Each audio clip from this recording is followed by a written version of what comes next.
हे भगवान, मेरा हालत क्यों बिगड़ रहा है। पूजा पूजा, थोड़ा इधर आ। मम्मी, मैं अभी उधर नहीं आ सकता हूँ। ये लड़की कभी भी मेरा बात सुनती नहीं है। उससे अच्छा मेरा सीता है। सीता कपड़ा सुखा रहा था, उसका माँ का पास आती है। इतनी में बिमला बेहोश होकर गिर जाता है। माँ माँ, तुम्हारा क्या हो गया माँ? पूजा कहाँ लगी पड़ी है? उधर जाके देखता हूँ। माँ बेहोश हो गया है। इतनी चिढ़ाई क्यों रहा है तू? बेहोश हो गया तो क्या हुआ? सिर्फ तू माँ के लिए ऐसे कैसे कह सकती है? ठीक है, मैं माँ को देखता हूँ, तू खाना बना दे। मैं खाना बनाऊंगी फिर मिट्टी की चूल्ही पर? तेरा दिमाग खराब हो गया क्या? तू काली है ना, तू ही बना दे जाके खाना। मैं गोरी होकर मिट्टी के चूल्ही में खाना कैसे बनाऊंगी? मैं भी तो तेरा जैसा काला हो जाऊंगा। ठीक है, मैं मेरा माँ को भी देखूंगी और खाना भी बनाऊंगी। तू अपना मोबाइल चकट चकट कर रहा था। अरे काली माता, क्यों इतना परेशान हो रहा है? सीता डॉक्टर के पास जाता है। डॉक्टर बिमला को अच्छे तरीके से देखता है और कहता है बिमला को थोड़ा विश्राम चाहिए। थोड़ी गर्मी के कारण बिमला का हाल ऐसा ही हुआ है। ठीक है डॉक्टर, माँ को मैं देख लूँगा। माँ को मैं खूब अच्छे से ध्यान रख लूँगा। कूलर चला देता हूँ, माँ को आराम लगेगा। सीता उसके माँ का पास कूलर चला देता है। अरे जाके मेरे को खाना बनाना है। फिर सीता खाना बनाता है, लेकिन पसीना आना लगता है। हे भगवान, बहुत गर्मी हो रहा है। माँ भी ऐसी पसीना में काम किया है, इसीलिए उसको बेहोश हो गया। सीता फिर उसका माँ का पास जाता है।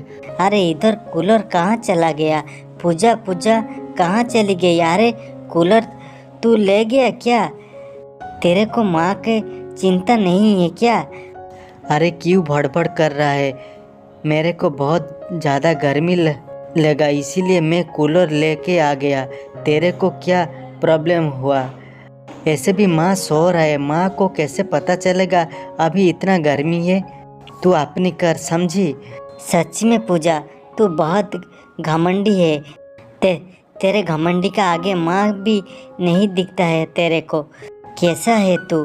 तेरे को जिस दिन बुखार हुआ था, रात भर तेरी पट्टी करती रही वो।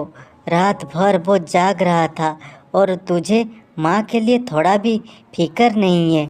Just shut up. तेरे को ना मेरी गोरापन से ज़्यादा जलती हुई है, इसीलिए तू ऐसे बोल रहा है। पूजा कूलर को सामने बैठकर कान पे हेडफोन डालकर गाना सुन रहा था और सीता उसका माँ का देखभाल करता था और खाना भी बनाता था। पूजा की गहरेपन से बहुत घमंड हो रहा था और सीता की कालीपन से पूजा बहुत नफरत करता था। कुछ दिन का बात है, बिमला ठीक हो जाता है। पूजा हमेशा शॉपिंग और मेकअप करने से इन्वॉल्व रहता था और सीता घर की काम करने में लग रहा था। एक दिन रोज जैसी शादी के लिए जाना होता है। दो बहन सज बजती है। वाह, मेरे को ये ब्यूटीफुल ड्रेस बहुत अच्छा लगता है और मेरी मेकअप भी बहुत अच्छा है। आज की पार्टी में सबसे ज़्यादा सुंदर मैं ही लगूंगी। मैंने इसीलिए ज़्यादा सुंदर हूँ। तुम दोनों तैयार हो गए हो तो आ जाओ, बारात निकल जाएगा, जल्दी आ जाओ। नहीं माँ, आप चलिए। पूजा चल जल्दी चल। एक मिनट, तू कहाँ जा रहा है? तू ऐसे तैयार हुआ है, तेरे को तो पूरा काली चुंदर जैसे लग रहा है और मेकअप करने के तेरे को तो आता ही नहीं है।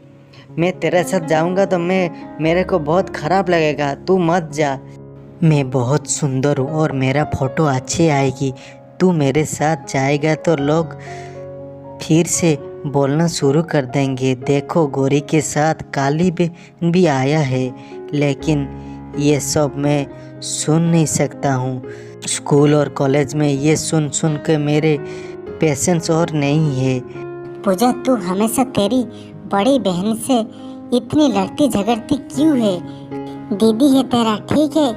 लड़ना बंद करो। तू उसको काली बोलेगे तो बाहर के लोग क्या बोलेंगे? अरे यार, पास मम्मी, बहुत हो गया। मैं उसका साथ शादी में नहीं जाऊंगा एंड इट्स फाइनल। इतनी सी बात नहीं, मैं शादी में नहीं जाऊंगी। जा पूजा, तू ही जा। लेकिन सीता बेटी, तेरे को भी तो शादी को जाने में बहुत मन है। क्या करूँ माँ, मैं काली हूँ। पूजा को तो मैं दुखी नहीं कर सकता ना। पता नहीं क्यों भगवान ने मुझे ऐसा बनाया है। रोते हुए सीता अपने कमरे में चला जाता है। ऐसे ही कुछ दिन बीत जाता है। कुछ हफ्ते की बात, मंजुलता उसका बड़े बेटा के लिए रिश्ता देखने के लिए आती है। इधर रसोई में पूजा सीता को कहती है, ए सुन, मेरे को बाहर देखने आई है, तू बाहर मत जाना, ठीक है? मैं सब खाना उनके दे दूंगी, तू सिर्फ कोल्ड ड्रिंक्स दे देना। फिर पूजा नाश्ता लेकर मंजुलता को दे देती। मंजुलता पूजा को देखकर बहुत खुशी हो जाता है। लेकिन पूजा का साथ जिस टाइम बात किया मंजुलता पूजा को बात सही नहीं लगा। फिर सीता कोल्ड ड्रिंक्स लेके आती है। सीता का नम्र व्यवहार और संस्कार देखकर मंजुलता बहुत खुश हो जाता है। देखो विमला, मैं इधर मेरे बड़े बेटी के लिए रिश्ता लेके आया था, लेकिन तुम्हारी सीता बेटी मेरे को ज्यादा पसंद आया, इसीलिए मैं मेरा बड़ा बेटे के साथ सीता को और छोटे बेटे के साथ पूजा के साथ शादी करना चाहता हूँ। विमला बहुत खुश हो जाता है। भगवान को बहुत बहुत शुक्रिया। पूजा ये बात सुनकर बहुत गुस्से हो जाता है। लगा दी ना तू मेरी खुशी का नज़र। इतनी काली होके भी वो बूढ़ी तेरे को कैसे पसंद कर लिया। सोचा था कि मैं उस घर का बड़ा बहू बनूंगी, लेकिन तू भी इधर बाजी मार लिया। अभी खुश है तू? देख पूजा, मेरे ऐसा कोई मन नहीं था, लेकिन तू तो मेरे को बोला था कोल्ड ड्रिंक्स लेके आ। मेरा क्या गलती है? एक लफ्ज़ मत बोल, समझी? वक्त गुजर जाता है। दो बहन काली और गौरी की शादी हो जाता है। शादी का अगले दिन सीता सबके लिए नाश्ता बनाती है और पूजा नहाने के बाद तैयार होकर बहुत टाइम के बाद नीचे आता है। पूजा बहू, ये वक्त है नीचे आने का। हाँ जी, आपको तो पता है मैं कितना खूबसूरत हूँ। तैयार होने में तो वक्त लगेगा ना। कुछ दिन के बाद मंजुलता के साथ मतलब पूजा और सीता के दादी सास आ रहे हैं। वो दिखने में बहुत बूढ़ी और काली होती है। सीता जाकर उनको पैर छू लेता है और आशीर्वाद ले लिया। पूजा बहू, तू भी जा, पैर छू के आशीर्वाद ले ले। मैं इनकी पैर छूंगी? इनकी पैर बहुत गंदा है, मैं उनका पैर कैसे छूंगा? मैं इतना घुरी हो के ये काली का पैर कैसे छूंगा? मंजुलता बहुत गुस्सा हो जाता है और कहता है, ये तेरी सास कैसे हुआ मेरे सामने मेरे सास को ऐसे बोलने का? है क्या तुझे ये गोरे रंग में इतनी घमंडी है तू? इंसान की सेहत भी अच्छी होना चाहिए, इसीलिए मैं तुझे बड़ी बहू नहीं बनाया, सीता को बनाया। ये सुनकर पूजा आंखें में आंसू आ जाता है। माँ जी, मेरे को माफ़ कर दीजिए।